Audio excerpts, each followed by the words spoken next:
मुलांनो, या आधीच्या व्हिडिओमध्ये आपण घातांक या उपघटकाला सुरुवात केलेली आहे। यामध्ये सुरुवातीला आपण घातांकाची ओळख करून घेतली आणि घातांकित संख्येची किंमत कशी काढायची हे देखील आपण यापूर्वी समजावून घेतलेले आहे। आता या व्हिडिओमध्ये आपल्याला घातांकाचे महत्त्वाचे नियम समजावून घ्यायचे आहेत। एकूण 9 नियम आहेत। हे नियम जर तुम्हाला माहित नसतील किंवा समजले नाहीत तर तुम्हाला घातांक धड्यातील उदाहरणे सोडवता येणार नाही। त्यामुळे हे नियम तुम्हाला अगदी काळजीपूर्वक समजावून घ्यावे लागतील आणि त्याचा सराव देखील आपल्याला करणं गरजेचं आहे। चला तर सुरू करूया। आता आपलं पहिलं उदाहरण या ठिकाणी दिलेलं आहे। a चा m वा घात गुणिले a चा n वा घात बरोबर a चा m अधिक n वा घात। आता हा एक नियम आहे। आता हा नियम कसा तयार झाला हे आपण थोडक्यात समजावून घेऊया। तर समजा आपण 8 चा तिसरा घातांक गुणिले 8 चा दुसरा घातांक घात हे एक उदाहरण घेतले तर कसे सोडवणार। तर 8 चा तिसरा घात म्हणजे 8 चा 3 वेळा गुणाकार, पुन्हा गुणिले चिन्ह आहे आणि 8 चा वर्ग म्हणजे 8 चा 2 वेळा गुणाकार। आता जर तुम्ही काळजीपूर्वक या पायरीचे निरीक्षण केले तर लक्षात येईल की 8 च्या गुणाकार रूपाची ही मांडणी आहे। एकूण 1 2 3 4 आणि 5, 8 चा घातांक 5। यावरून काय लक्षात आले की जर पाया समान असेल म्हणजे पहिल्या घातांकित संख्येमध्ये देखील 8च पाया आहे आणि दुसऱ्या घातांकित संख्येमध्ये देखील 8च पाया आहे। पाया समान असेल आणि गुणाकार रूपात मांडणी असेल तर घातांकांची बेरीज करायची। पहिला घातांक आहे 3, दुसरा घातांक आहे 2, 3 आणि 2 यांची बेरीज करून आपण डायरेक्टली उत्तर लिहू शकतो 8 चा घातांक 5। आणखी एखादं उदाहरण घेऊन समजावून घेऊया। समजा 7 चा चौथा घातांक गुणिले 7 चा 5वा घातांक आहे। तर आता 7 चा चौथा घात म्हणजे 7 चा 4 वेळा गुणाकार आपल्याला घ्यावा लागेल आणि गुणिले 7 चा 5वा घात म्हणजे 7 चा 5 वेळा गुणाकार, 1 2 3 4 आणि 5। आता एकूण किती वेळा झाले पहा बरं, 1 2 3 4 हे आधीचे आणि नंतरचे 1 2 3 4 आणि 5 म्हणजे एकूण 5 आणि 4 9 वेळा 7 चा गुणाकार झालेला आहे आणि म्हणून आपण डायरेक्टली लिहू शकतो की 7 चा 9वा घात। म्हणजेच घातांकांची बेरीज करावी लागेल। पाया समान असेल, गुणाकार रूपात मांडणी असेल तर घातांकाची बेरीज होणार। हा झाला पहिला नियम। आता दुसरा नियम समजावून घेऊया। दुसरा नियम काय आहे पहा, भागाकाराचा आहे। पाया समान आहे परंतु भागाकार आहे। मग अशा वेळेला काय होईल तर घातांकांची वजाबाकी होणार। गुणाकारामध्ये जसं घातांकांची बेरीज झाली तसं भागाकारामध्ये घातांकांची वजाबाकी होणार। पण महत्वाची कंडिशन या ठिकाणी दिलेली आहे की पहिला घातांक हा मोठा हवा आहे आणि दुसरा घातांक हा लहान हवा आहे तरच त्यांची वजाबाकी होईल। अन्यथा काय होईल की जर n मोठा असेल आणि m लहान असेल तर m लहान असल्यामुळे आणि n मोठा असल्यामुळे उत्तर ऋण येणार, घातांक ऋण येईल आणि घातांक ऋण असतील तर काय करता येईल तर तो पुढे आपण नियम सविस्तर समजावून घेणार आहोतच। मग आता या ठिकाणी एक उदाहरण घेऊया।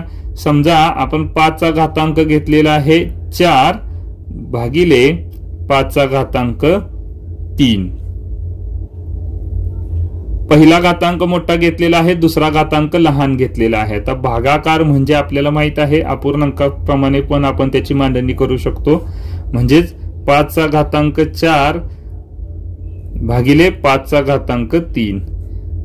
आता 5 चा घातांक 4 म्हणजे 5 चा 4 वेळा गुणाकार, 3 आणि 4 भागिले 5 चा 3 घात म्हटल्यानंतर 5 ला 3 वेळा गुणाकार रूपात मांडावं लागेल आणि मग 5 ला 5 गेले, 5 ला 5 गेले, 5 ला 5 गेले, राहिले फक्त एकदाच 5 म्हणजेच 5 चा 1 घातांक। अंशामध्ये 5 राहिलेला आहे एक वेळच, त्यामुळे आपण 5 चा घातांक 1 लिहिला। काय झालं रे या ठिकाणी 4 आणि 3 या दोन घातांकांची वजाबाकी झाली, 4 वजा 3 1। आणखी एखादे उदाहरण समजावून घेऊया। 6 चा घातांक 9 भागिले 6 चा घातांक 3 म्हटल्यानंतर हेच आपण उभ्या पद्धतीने मांडूया. 6चा घातांक 9 भागिले 6चा तिसरा घात बरोबर 6चा 9 वेळा गुणाकार मांडूया अंशामध्ये. 2 3 4 5 6 7 अजून 2 वेळा 8 आणि 9 आणि भागाकारामध्ये आपल्याला 6चा 3 वेळा गुणाकार म्हटल्यानंतर 1 2 आणि 3. मग आता 6ला 6 ने भागूया. अंशातील 1 6 छेदातील 1 6 अंशातील 1 6 छेदातील 1 6 अंशातील 1 6 छेदातील 1 6 निघून गेले. तर राहिले किती वेळा पहा. 1 2 3 4 5 आणि 6. तर हे 6 वेळा गुणाकार रूपामध्ये अंशामध्ये शिल्लक आहे. त्यामुळे आपलं उत्तर येणार 6चा 6वा घातांक. म्हणजेच घातांकांची वजाबाकी झाली. 9 मधून 3 गेले 6. 6चा 6वा घात. अशा पद्धतीने भागाकाराचा नियम आपण वापरू शकतो. जर समान पाया असेल तर घातांकांची वजाबाकी होणार, पण पहिला घातांक हा मोठा असणं गरजेचं आहे. आणि जर मग पहिला घातांक लहान असेल आणि दुसरा घातांक मोठा असेल तर काय करायचं हे आता आपण ह्या तिसऱ्या नियमामध्ये समजावून घेऊया. तिसरा नियम देखील सुरुवात तुम्हाला तशीच वाटेल. ए चा m वा घात भागिले ए चा n वा घात. परंतु आता इथं पहा, आधीच्या नियमामध्ये पण हीच सुरुवात आहे, परंतु इथे m मोठा आहे n लहान आहे आणि इथे मात्र n मोठा आहे आणि m लहान आहे. म्हणजे दुसरा घातांक मोठा आहे, पहिला घातांक लहान आहे. मग एक उदाहरण घेऊन आपण समजावून घेऊया म्हणजे तुमच्या पटकन लक्षात येईल. समजा आपण म्हटलं की 8चा घातांक आहे 3 भागिले 8चा घातांक 7. काय केले मी, पाया समान घेतला, भागाकारच घेतलेला आहे, परंतु पहिला घातांक लहान आणि दुसरा घातांक मोठा अशा पद्धतीने केले.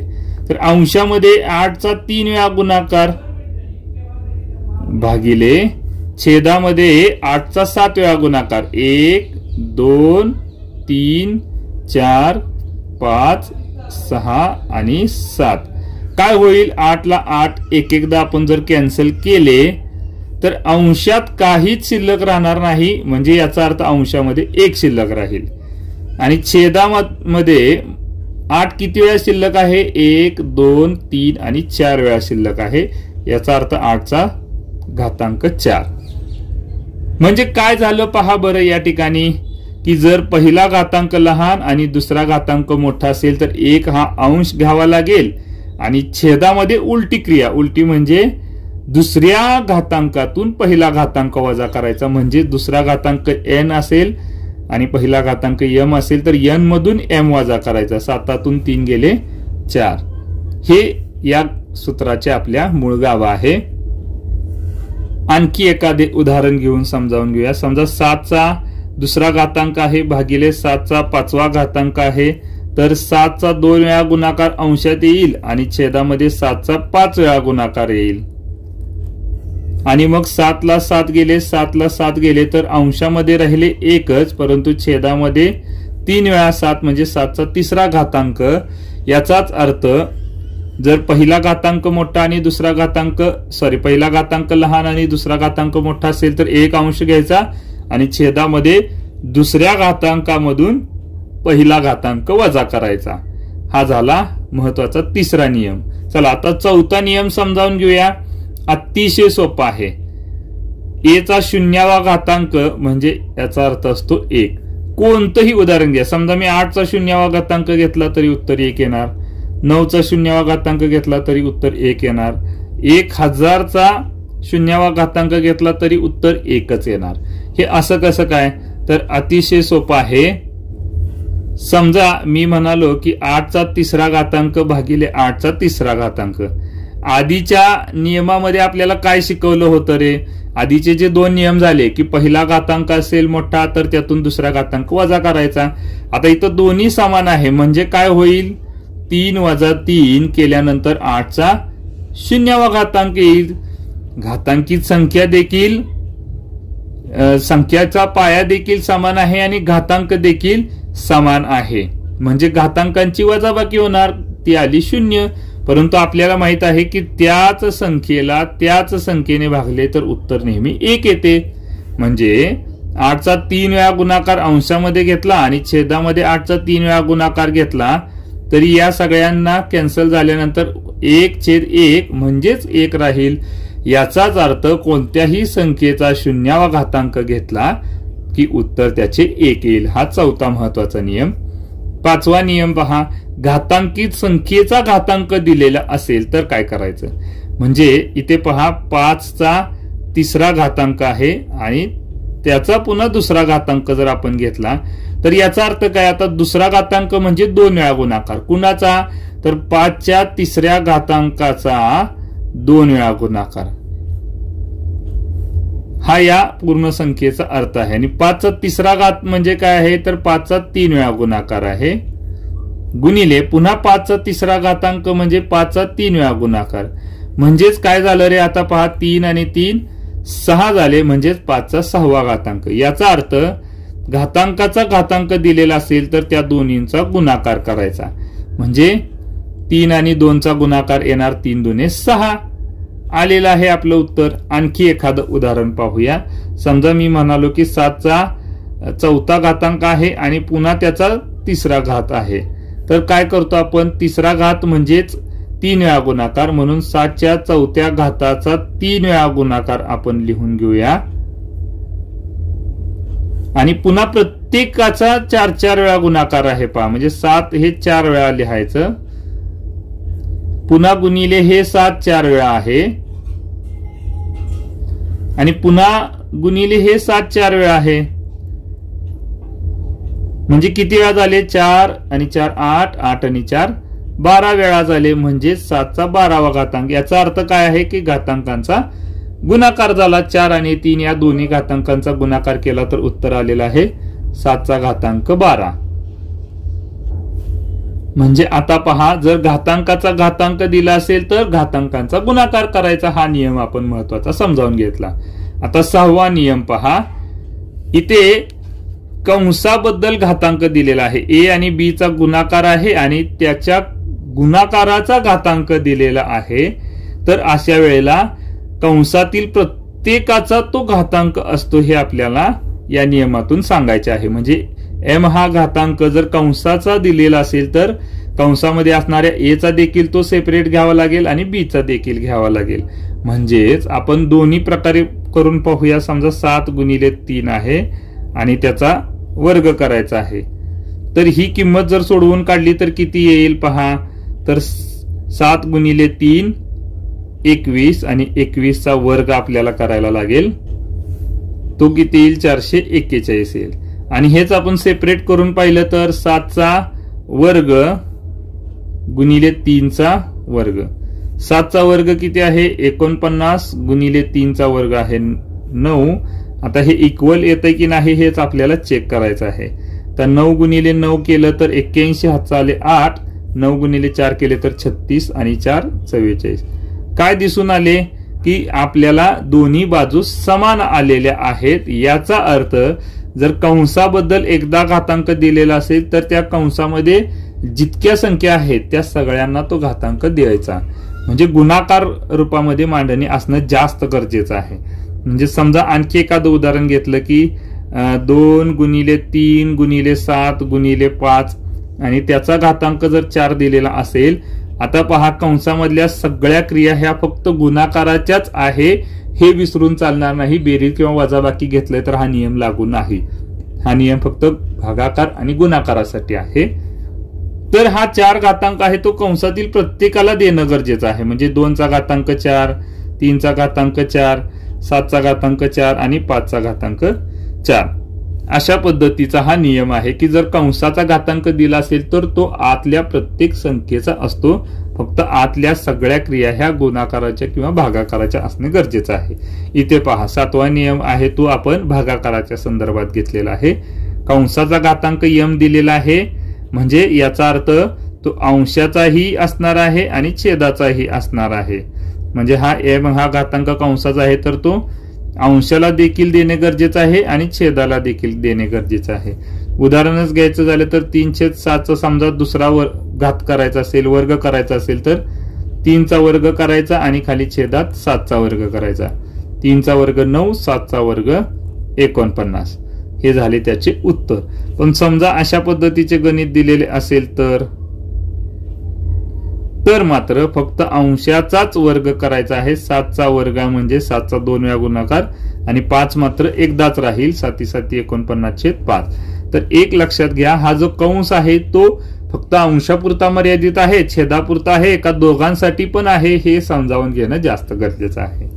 चला पुढचा 8वा नियम आहे की जर घातांक ऋण असेल तर काय करायचे. तर हा नियम आपण अप्रत्यक्षपणे भागाकारामध्ये समजावूनच घेतलेला आहे की जर समजा 7चा 3रा घातांक आहे भागिले 7चा 5वा घातांक असेल, पहिला जर घातांक लहान असेल आणि दुसरा घातांक मोठा असेल तर भागाकारामध्ये आपण काय करतो, समान पाय असेल तर घातांकांची वजाबाकी करतो. आणि समजा आपण लहान घातांकातून मोठा घातांक वजा केला तर काय होईल, तर 3तून 5 गेले ऋण 2 हे उत्तर येईल.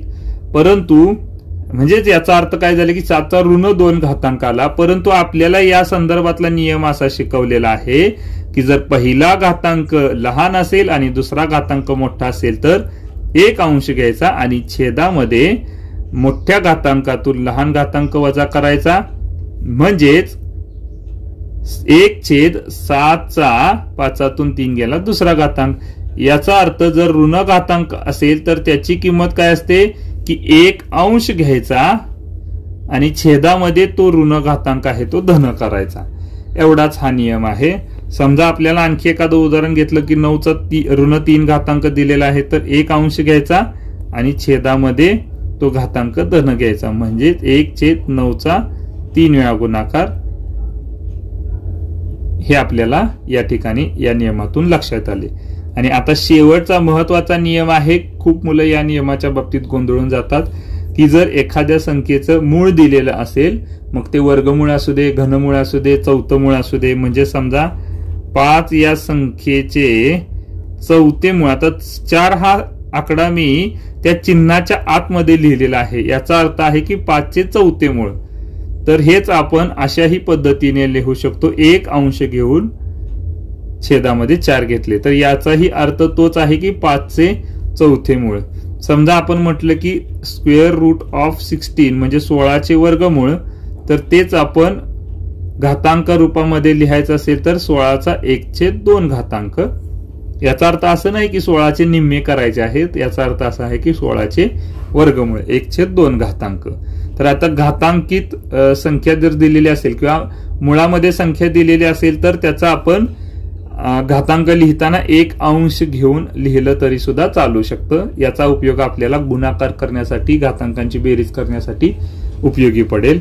आपण ते अधिक सविस्तर पुढील काही व्हिडिओमध्ये समजावून घेणार आहोत. धन्यवाद.